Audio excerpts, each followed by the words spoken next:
অক্ষয় কুমারের প্রযোজনা সংস্থা থেকে আইনি নোটিশ পাঠানো হয়েছে হেরাফেরির বাবুরামকে। কয়েকদিন আগেই এক সাক্ষাৎকারে দুম করে পরেশ রাওয়াল বলে ওঠেন, হেরাফেরি 3 ছবিতে তিনি থাকছেন না।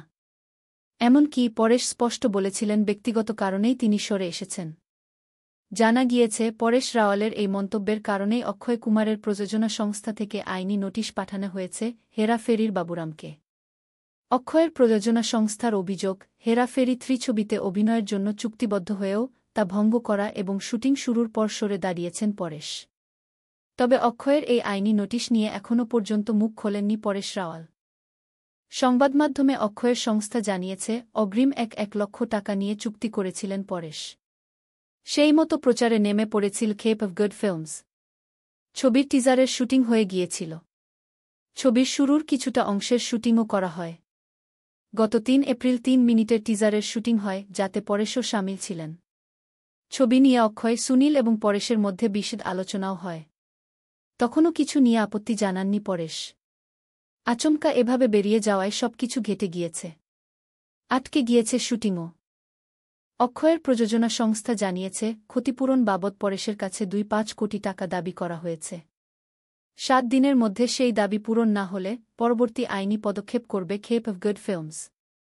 সিভিল এবং ক্রিমিনাল মামলা করা থেকেও পিছপা হবে না তারা।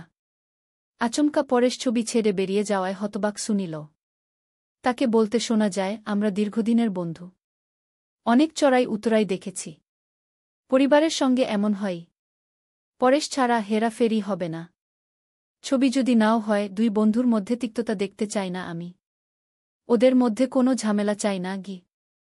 ছবি ছাড়ার কারণ জানাতে গিয়ে পরেশ লিখেছিলেন, সৃজনশীলতা নিয়ে কোনো মতপার্থক্য হয়নি। ছবির পরিচালক প্রিয়দর্শনকে অসম্ভব ভালোবাসি আমি, শ্রদ্ধা করি এবং বিশ্বাস করি। কিন্তু প্রিয়দর্শনও পরেশের আচরণে স্তম্ভিত। তিনি বলেন, আমাকে কিছু জানাননি উনি, বেরিয়ে যাওয়ার কারণ জানাননি। খুব আহত হয়েছি আমি। একসঙ্গে একাধিক ছবি করেছি আমরা। ফের ওকে পরিচালনা করার জন্য মুখিয়েছিলাম হেরাফেরি সিরিজ এমনিতেই দর্শকদের মনে বিশেষ জায়গা অধিকার করে রয়েছে। পরেশ অভিনীত বাবুরাও, অক্ষয় অভিনীত রাজু এবং সুনীল অভিনীত শ্যাম চরিত্রগুলির সঙ্গে একাত্ম বোধ করেন দর্শকরা। বটপর্দায় ফের হেরাফেরি ফিরিয়ে আনতে প্রযোজক ফিরোজ নাদিয়াদওয়ালার থেকে ছবির স্বত্ব কিনে নিয়েছিলেন অক্ষয়। সেই মতো ছবির ঘোষণা হয় সম্প্রতি। কিন্তু শুটিং শুরু হওয়ার পরই আচমকা বেরিয়ে আসেন পরেশ।